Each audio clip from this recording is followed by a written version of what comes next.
Mon capitaine, Oui. est-ce que vous avez appris que ces recrues ont fait des dégâts, d'énormes massacres au stade? Est-ce que vous avez appris ça?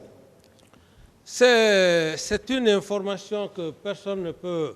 Parce que ça, depuis bien avant même que je ne vienne, hein, bien avant même que le procès ne s'ouvre, tout le monde parlait de Kalea, de Kalea.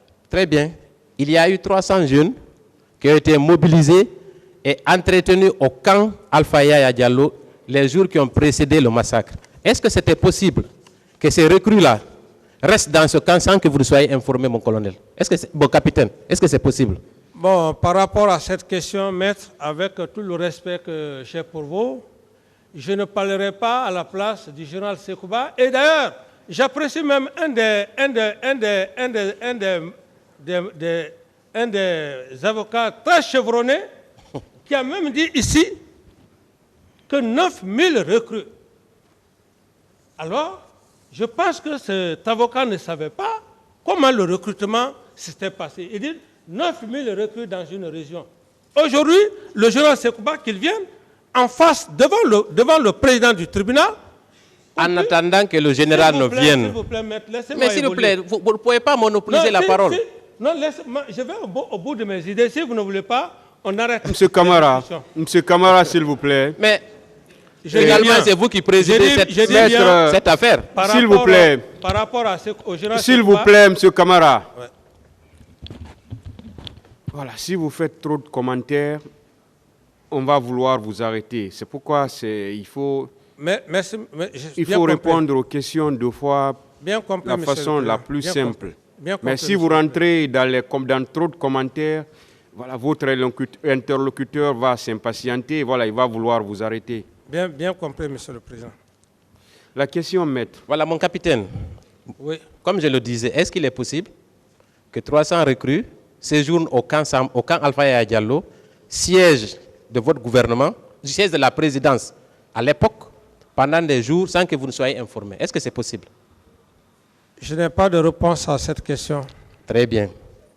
Est-ce que vous savez que ce sont ces recrues-là qui sont allés s'aimer, qui sont allés créer d'énormes dégâts au stade? Vous l'avez appris? Je n'en sais rien. Très bien. Est-ce que vous avez appris qu'il y a eu plus d'une centaine de tués au stade? Plus d'une? Plus d'une centaine, 150 et quelques tués. J'ai appris comme vous. Très bien. Est-ce que vous avez appris que ce sont des bérets rouges de la garde présidentielle qui sont en grande partie responsables de ces massacres? J'ai appris aussi comme vous. Très bien. Est-ce que ces gardes présidentielles n'étaient pas sous la responsabilité du président d'alors, vous, en tant que président de la République et commandant du régiment? Est-ce qu'il ne relève pas directement de vous au moment des faits? Au moment des faits, oui. Si ces hommes désobéissent le président de la République, ils ne peuvent que prendre les conséquences. Très Ceux bien. qui sont allés faire au stade, ils vont répondre à leurs actes. Très bien. Est-ce qu'après ces massacres, vous avez dit ici que vous l'avez appris aux environs de 10 heures, n'est-ce pas? Que les massacres se commettaient au stade. On vous a réveillé pour vous informer, n'est-ce pas? On est ensemble, mon capitaine? Oui, quelle est votre question? La Je question dis, précise. Voilà, merci, je vais repréciser.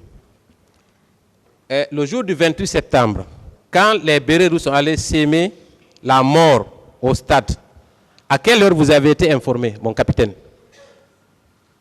J'ai été très clair. J'ai dit que je fus informé dans la matinée par feu Joseph Makambo. Très bien. Et c'est en ce moment que je me suis précipité pour m'y rendre au stade dans le but d'aller calmer les gens, la population. Ça, c'était avant le massacre ou après le massacre? Ça, c'était avant. Ça, c'était avant. C'est en ce moment que M. Toumba et un groupe m'en ont dissuadé pour me faire rentrer au bureau. C'est entre-temps, plus tard, que je fus informé que M. Toumbay était au stade et qu'il y avait eu des morts. Voilà, moi la question que j'avais posée, à quel moment vous avez appris qu'il y a eu des massacres? À quel moment de la journée? Bon, je crois que ça c'était dans l'après-matinée. Hein? C'était dans l'après-matinée. Donc le matin, votre décision d'aller au stade, c'était d'empêcher la manifestation, n'est-ce pas? Ce n'était pas empêcher. C'est deux termes très différents. Calmer, sensibiliser, empêcher font deux. Est-ce que mon capitaine, votre cortège, il est composé d'une douzaine de véhicules, n'est-ce pas? Est-ce que si vous vous rendiez au stade, le bilan n'allait pas être plus grave? Merci pour la question. Et c'est pour ça d'ailleurs que je dis, quand Dieu veut te protéger, Dieu te protège. Pourquoi? La question est belle et bienvenue. Qui sait, d'ailleurs, si je sortais ce jour-là du camp, au stade, moi-même, je n'allais pas perdre la vie. C'est là la puissance de Dieu. Sinon, rien n'était là pour dire que j'allais pouvoir calmer cette marée humaine. Si, vous savez, il y a une double facette à cette question. C'est ce que je dis, maître. Je dis bien. Oui. Je dis bien. Je dis. Oui. Rien n'était prévu que si je m'y rendais au stade et qu'au TIC, j'allais pouvoir sensibiliser cette population. En cas d'échec? En cas d'échec, j'allais perdre la vie.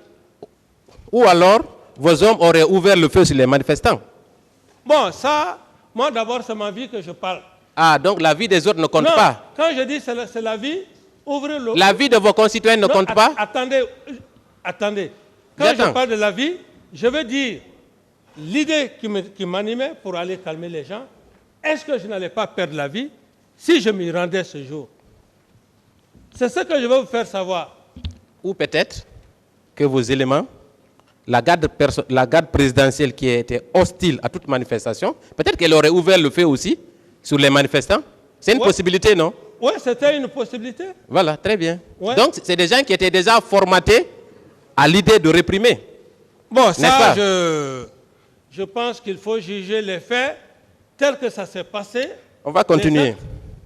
Les comportements, la désobéissance, il faut qu'on parte dans ce siège. Mais on ne va pas essayer de faire une manière afin de défendre quelqu'un qui est parti sans ordre au stade et qu'on vient me poser ces questions. Je ne répondrai pas à ces questions. Mais très bien, on va continuer. Je ne répondrai pas à ces questions. Alors maintenant... Je ne parle plus maintenant de l'affaire de M. C'est bon, hein, M. Camara, c'est bon. D'autres questions? Mon capitaine, on va poursuivre si vous le voulez bien. Dites-moi, selon vous, qu'est-ce qui a conduit les leaders à organiser cette manifestation? Est-ce que ce n'était pas à cause d'une crise qui existait dans le pays? J'ai déjà répondu à cette question. Très bien, je suppose que c'est une crise.